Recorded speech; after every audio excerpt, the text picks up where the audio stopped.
So here we have the Seat Arona on a 20 plate. I'm going to start off by showing you inside the boot, and then we'll hop in and run through some controls on the inside from there. As we approach the back of the car, you can see we have reversing sensors, plenty of boot space along with that 60-40 split folding rear seat should you wish to increase this space even further, and then underneath this tray section even more space again. Okay, now that we're inside the car, we're going to start with the dials. On the left hand side we have the rev counter, and on the right hand side the speedometer. We've also got the fuel gauge over on that right hand side as well. In the middle you can see the main trip computer, which includes the total miles for this car. They are 8,205. You can change the information displayed there by using buttons on the steering wheel for various different bits of information, including the digital readout for the speedometer. And the buttons I was using to do that are on the right hand side of the steering wheel.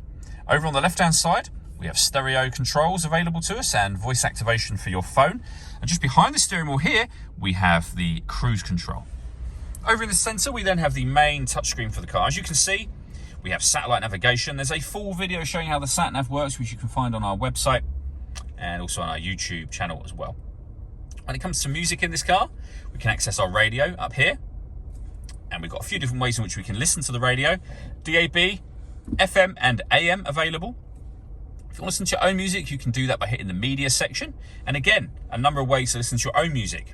CD player, as you can see, USB input, Bluetooth audio as well. So once you paired up your phone, which is done just here, you can stream your music wirelessly as well as making and receiving phone calls. Working our way down, we then have the dual zone climate control. So you can adjust the passenger temperature, the driver temperature, you can increase or decrease the fan speed, determine where you'd like the air to be distributed along here. When you're happy with those settings, the air conditioning is on at the minute, so off or back on again. If you hit auto, the car will take control of the direction of the air and the fan speed to maintain those temperatures for you. Any manual adjustment will take auto off straight away again, and you can put it back on whatever setting you want it up here. We have two USB inputs underneath that and the auxiliary input for your music. We have wireless charging for your phone just here. A 6-speed manual gearbox, next to which we have these buttons just here. So you can deadlock the car, so lock in the car from the outside. We can turn off the stop and start. This car is designed to cut out when it's stationary in traffic to save you fuel. That system is now off.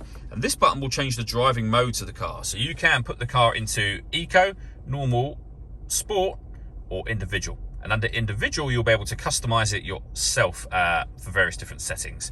And that is done by hitting the settings button up there.